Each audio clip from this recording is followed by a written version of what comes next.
Hi, I'm Krystal Tomlinson and welcome back to my YouTube page. If this is your first time, let me introduce myself very quickly. I'm a public speaking coach and the author of the book Kill Fear, The Art of Courageous Living. And I help women to stand up, speak up and stand out in their professional lives and in their personal lives. Spiritually, I come against anything that looks like mediocrity and settling. We are not here to just take what we can get, but to speak up and ask for what we want, and then have the discipline and the grit to work for it as though we know we deserve it. So welcome to this space of empowerment and coaching to help you find the voice if you feel like you've lost it, amplify it if you've toned it down out of fear and being convinced that it's more polite as a woman to be seen and not heard so often, and also to stand out by speaking with courage, commanding the room and owning it, and being able to convince people to move and take action. In this video, I'm actually going to be serving the managers in my community, women who are managing teams and are looking for ways to communicate more effectively so that you can build trust and get action, consistent and productive action out of the teams that you're leading. So if you are a team leader, a supervisor, a manager, owner of a business, stay with me, sis. This training is just for you. So being a woman in business, in leadership, in management is not an easy thing to accomplish. We throw around a statistic in Jamaica that we have the most women or female managers in the world.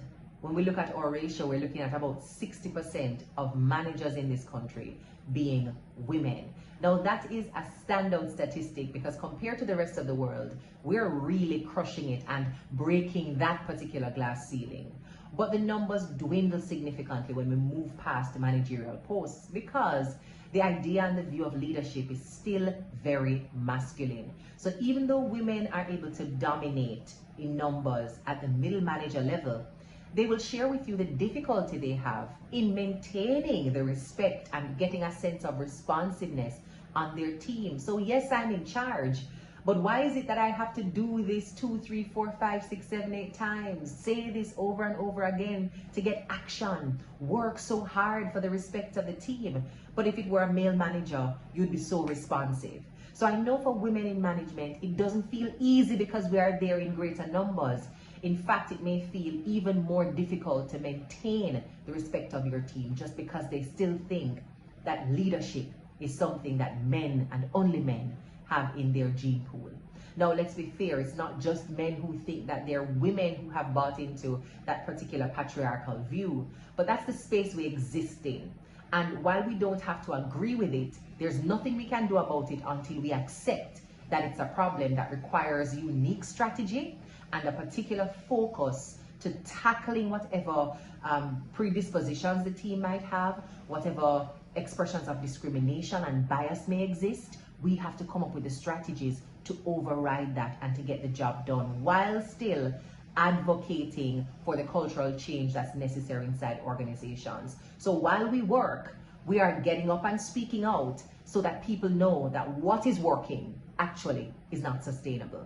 But the environment that we exist in requires very tactical strategy from women to get more out of the teams that they lead. And in this video, I'm going to be sharing with you 4 communication secrets that can help to stimulate your team to work harder, to trust you more, and in their own way, begin to speak up and help the company to innovate.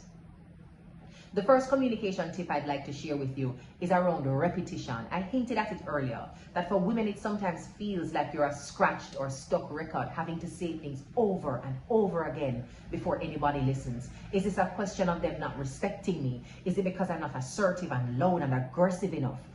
Listen, before you start to think about all the things that are wrong with you, I want you to understand that repetition is actually a good thing. And if you're in a workplace that requires you to continue repeating yourself in order to get work done, or for certain principles to get stained and stuck in the psyche of your direct reports, don't count that as an entirely bad thing. And here is why. Repetition, one, this is the phrase we've heard often, is the mother of learning. Yes, but here is why it is the mother of learning. It causes 2 things to happen in the human brain. One is called the mere exposure effect, where just because people hear or see something over and over again, they begin to like it, they begin to embrace it, as good. That's why when a commercial runs on television, it doesn't just run once. It's not just because they're trying to get people at different times in the day. They're actually trying to make sure that you encounter that particular product or sales message so often that you eventually warm up to the messaging and think, yes, that you're choosing to like it, when it's really just the consistent exposure. So in management and in leadership, one of the important elements of communication is actually repetition, saying it over and over again so that it gets stained in the psyche of your direct reports and team members. The more often you say it, is the more they get to warm up to the message and then eventually to like the approach that you're trying to get them to understand. This is particularly important in change management processes. So if you're going through a shift in how the company is operating, especially in this COVID shift in the workplace where people are being asked to do new things or same old things but in new spaces, it's important to continue repeating a principle. For example, one of the principles I love in workspaces is that we go the extra mile, because the extra mile is the only mile that counts. Now, you can understand how this could be useful when a member of your team complains about a difficult client or customer. You begin by saying, well, it sounds like we're being required to go the extra mile. And let's remember, the extra mile is the only mile that counts. You start your meetings by impressing upon people the need to be early. And because that feels like an extra mile effort to show up early, we have to remember that the extra mile is the only mile that counts. Yes, submitting things on target or a little bit before they are due feels like we're going the extra mile, but remember, the extra mile is the only mile that counts. So what are the principles that you're trying to get your team to adopt and to accept, to understand, to like? Use the power of repetition to lodge those principles mentally and psychologically in their brains through that mere exposure effect. The other thing that happens in the brain through repetition is what we call the recency bias. So the thing that people have seen or heard last, it feels easier to choose, right? Because the memory, your short-term memory bank, can only hold so many things in suspension at once. So as new information comes in, but it's not critical to hold it long-term, it's stored in the short-term area of the brain. And because it can't hold every single thing that is short-term, eventually some things get bumped out. So the thing you heard most recently feels like the truest thing, feels like the most important thing. And so you're able to reach for that in the moment that you need to remember what to do. So by repeating, allowing them to encounter a particular message, strategy, principle, way of doing things over and over again, using every opportunity to reaffirm that and communicate that, builds on that recency bias. So when it's time to make a decision, the first thing, the easiest thing, the automatic thing becomes the last thing that they heard. So embrace repetition. Do not compare yourself to the person who gets to only speak once and then everybody moves, because that's also not evidence that the listeners are understanding. They could just be moving out of fear, and that's not a sustainable way to build business culture and to increase productivity. So repeat yourself. The other communication strategy that will prove exceptionally useful for you is what we call active listening. And you can think of active listening as whole body listening. When we're listening to people, sometimes we are edging towards needing to respond. And so we're listening for the things that they're saying that we can debate with, that we can say, no, that is wrong, and counter with some kind of other argument, to debate and make them right and convince them to believe what we believe. And so we don't listen fully to what people are actually saying. And one of the ways to stop doing that, listening with the intention to respond, to debate, to correct, and to punish, one of the ways we can stop doing that is by applying active listening as a skill. Now, this is going to require refining. If you don't naturally position yourself as an active listener, it's going to take a little more work. But work is not a bad thing. Work is good for the human brain, and work is good for the human pocket. So we're going to do the work that is required to get us the new brain and the new mental approach to how we listen, and also to support our team members to improve their productivity and eventually the bottom line for the company. Now, why is active listening important? Before I tell you exactly what it looks like. Active listening is important because it inspires trust and respect. When people feel as though they're talking to you or sharing something with you is welcomed, they feel like they can trust you, because they're able to share what they truly believe without being judged, without being punished, without being reprimanded or made to feel stupid. And so it inspires in them a level of respect for you, because you seem like somebody who they can trust. When people are working in a space where there is trust, they feel safe. They feel safe enough to be their authentic self because they don't feel at risk. They don't feel as if something bad is going to happen to them when they're at work. And so they open up a lot more about the ideas that they have, about the challenges and problems they're seeing in the business, about the ways that they are inspired to do a little bit more, about the ambitions and the goals that they have, where they would love to see some more growth in the business, where they would want to sharpen up some skills. And in that expression of trust, you get to learn more about them and therefore comprehend better the people who are on your team. So 1, it is building respect. 2, it is inspiring trust. 3, it helps you to better understand your people and therefore manage them to maximize the potential in the workplace. And then finally, it also helps to create what we call a speak-up culture at work. Because people believe that they can share their ideas and those ideas will be properly heard, respected, they won't be punished, they won't be sanctioned, there's nothing punitive to follow them telling the truth, then you're likely to get more truth out of your employees. And that is good for innovating in a business because your employees, line staff, people-facing team members are the ones that see firsthand what customers have to say about the product and the service, what customers do with the product or the service, where there's room to improve that customer-company contact. And then they can feed up some of those ideas and strategies to help you innovate. So it's important to listen actively. What does that look like? Whole body listening, as I hinted at in the beginning. So it begins with the eyes, looking people directly in the eye as they're speaking to you. Not a weird glare, right? You want to be able to look in their eyes rather, without making them feel uncomfortable and then wanting to look away from you. So one of the ways that we encourage people to do that as part of our public speaking training is that we invite you to look at an eye, right? The eyes are close enough on the face. Look in one eye for like about 8 seconds or so. Then shift and look in the person's other eye for another 8 seconds or so. And then you can look at the bridge of their nose for another 5 seconds or so. Then you look at their forehead, a little by their brow. Yes, not too far from the eye region, right? But certainly not that glare intensely into their eyeballs to make them feel uncomfortable. So there is a strategy to making and maintaining eye contact. And we train our students inside our Speak with Courage public speaking training program on how to apply those particular skills around active listening, including making eye contact, because it's not just about looking somebody in the eye. But yes, look them in the eyes, make them know that you are attentive and you're listening, paying attention to what they're saying. The other way that you practice active listening, and these things are supposed to be done all together, not either or. We try to do all of them at once. So you're listening to them. At appropriate times, you should be nodding to indicate that you understand something, giving them a and maybe a I get you. Oh, okay. But appropriate times. You can't be doing that when they say every 2 or 3 words. You can't be doing that at the end of every sentence. Because you actually should be listening, processing. And then when you do understand a point, then you say you understand a point. And you don't have to say you understand every single point the moment you come to understand it. Because you're also talking, right? So you don't want your voice to be overlapping theirs. Which is why I say at the appropriate time, you indicate an understanding, you affirm.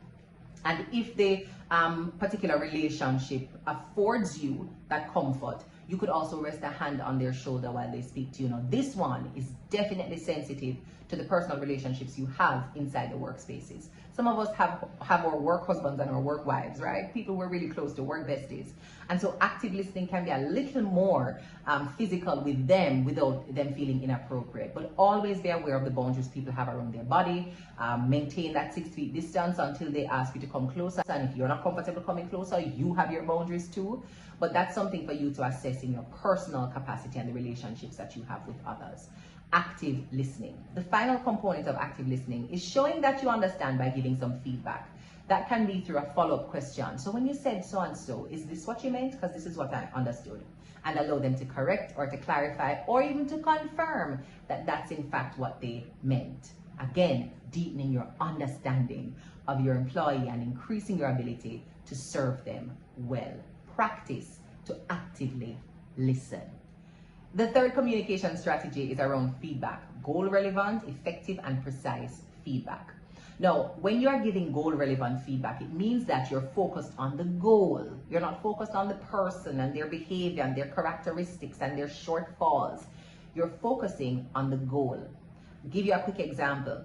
If I walk into a restaurant and somebody tells me that the food tastes terribly bad, just terribly bad. That's goal relevant feedback. I'm in the business of serving food and I want the food to taste good. So if you tell me the food don't taste good, I have a problem. Tell me more. Let me figure this out. This is goal relevant feedback.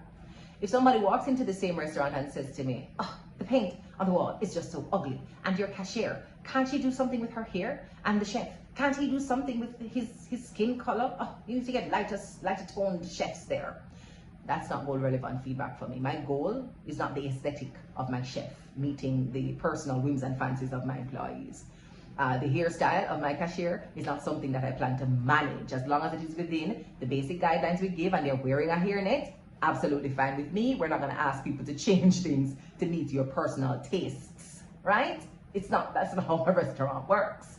That's not goal relevant feedback.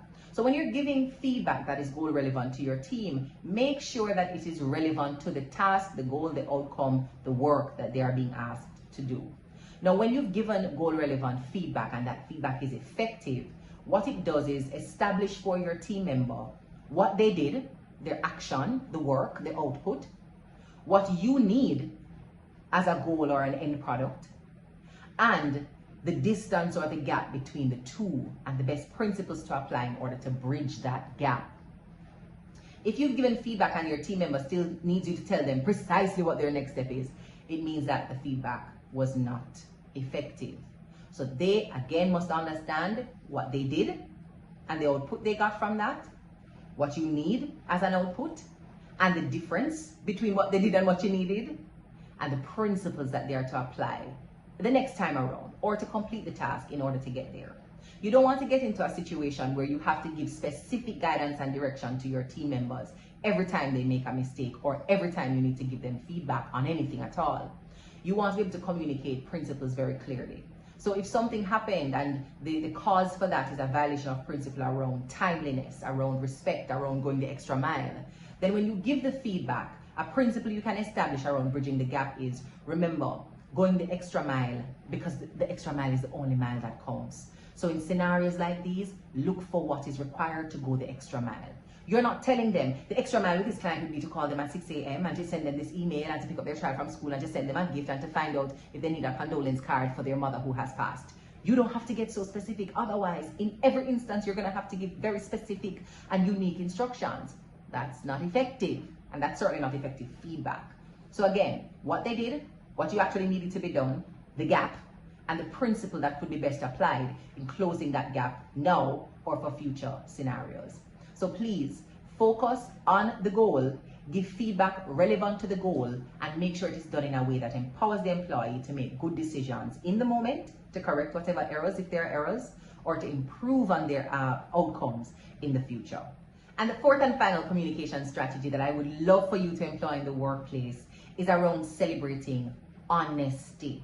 Now, that's not something that we hear a lot about in business culture or workplace culture. But let us be clear, the context of current culture in the workplace. It's stress that is being celebrated. The more people say yes to things is the more we reward them as being team players. The more they're willing to take on their plate is the more we see them as good for the business. And what eventually happens is that everybody wants to model that overworked, stressed out employee who eventually is frustrated and takes that frustration out on their children, their spouse, other co-workers, but definitely not to the boss, because the boss thinks that they're awesome for being able to manage everything, which is really not true, because somewhere along the way, they have to offload that everything. So what is it that you're celebrating in your workplace and your workspace right now? When a team member performs exceptionally well, I'm not telling you not to celebrate them. Excellence is the standard, and we want people to practice reaching beyond their grasp. So absolutely, we're going to celebrate and reward and affirm behavior that brings us closer and closer to excellence, especially when it is consistent. But what you don't want is a situation where only excellence is celebrated in the workspace. When people are doing challenging work, when they are honoring certain principles, when they are doing work in accordance and alignment with company values and principles, and they don't get excellent outcomes, there's still room for you to celebrate what they have done. So I'm not telling you to give everybody who puts out a little bit of effort a big badge and a pin and put their name on a plaque in the reception area. What I'm saying is, look for people who have done the work, like applied themselves and the creativity and tried their best, but did not get that exceptional outcome, and affirm the work ethic. Some of us think the work ethic is only evident in the outcome. You can see work ethic in the effort. And there are people who are giving top quality, excellence level work ethic and effort and deserve to be recognized as well. And by celebrating that good effort, high quality effort, you're encouraging other people to take on difficult tasks. So when you openly say, boy, we're giving the prize for the person who hit the sales target today, but we're also stopping to recognize this person or that person who did bam, bam, bam, bam, bam, bam, bam, and while they did not hit the target, the ability to do that and to do that consistently is in line with the company goals, and this is what we're here to talk about. So congratulations, and here's a free dinner somewhere or a thumbs up from the team that you're working on. But don't let those things go unrecognized. Because when an employee feels something is too difficult to achieve excellence and perfection, because they know that there is no in the middle, there is no recognition of effort, creativity, agility, and problem-solving skills, it's only the outcome this company cares about, then they won't try to do more than they feel they can actually accomplish. And that also has an impact on company culture. So celebrate in very clear and vocal and obvious ways people who are honest, who do not cut corners, who do not cheat, who do not bulldoze over other people to get where they need to go, who do not conceal errors and mistakes because they're trying to look like Mr. or Mrs. Know-it-all. But they are clear, they are open. I watch a lot of Transformation Church, and Pastor Mike Todd says they're hot, honest, open, and transparent. So when people show you those good qualities that are usually counterculture, because most people want to show up with the bravado and the I know it all, when people show you that they are doing their very best, they are working hard, they're putting their shoulders to the wheel, they're not giving in, they're not giving up, and while they haven't hit that marker yet, they're still showing up and being honest in their work, they're still being open about the challenges they're having, and they're still being transparent so you can see where they need help and offer them the resources for support. Show up and communicate openly that this person is doing a good job. That's important for team morale, and that's important for others to pick up the signal that high quality effort is also appreciated in this space, not only the high quality outcomes. So you can communicate that in your weekly staff meetings by asking people, because maybe they don't want to be open about it and you have to encourage them to come out into the open.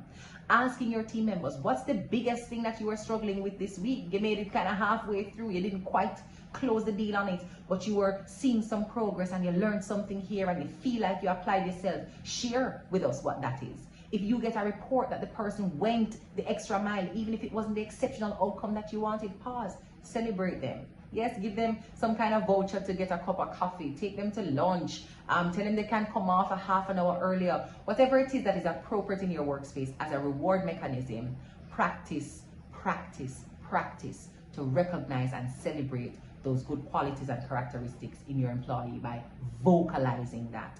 That inspires other employees to step their game up.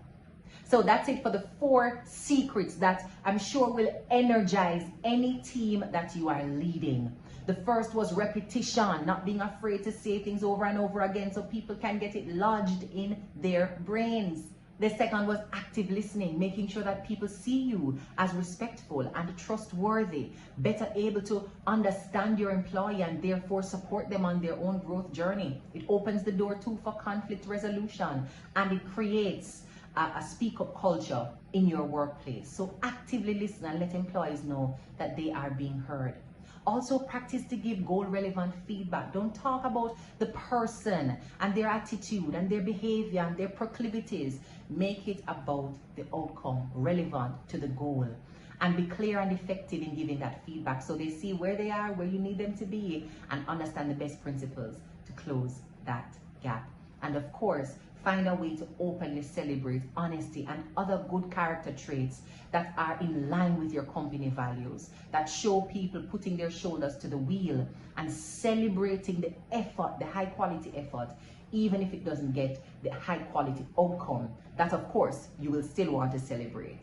Thank you so much for watching this video. If it has been useful for you, please drop a comment and let me know. Like this video, subscribe to my page if you haven't subscribed already, and share this video with a leader, a woman in business who you know wants to maximize the talent pool on her team and needs to improve that communication to get the most out.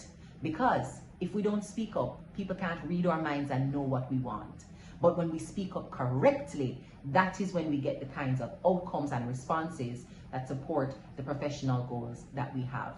If you need any additional coaching support, please feel free to reach out to me at thesuccessfarmja@gmail.com. If you're interested in participating in our upcoming coaching program, which is a VIP exclusive coaching experience, looking at ways to help women overcome that sense of self-confidence and uncertainty in their power, the imposter syndrome, that inner critic that keeps her quiet. If you're the kind of woman who's ready to stand up, find your voice, speak out in very clear and direct ways, command attention, build influence, and show yourself approved in your professional life and in your personal life, let me know. Send me an email at thesuccessfarmja@gmail.com, and we'll give you some more information on how to register for that group coaching program. It's going to be a very small group of women that we work with.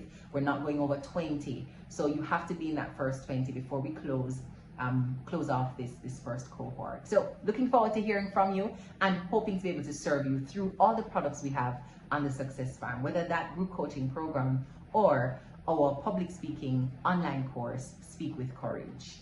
See you soon.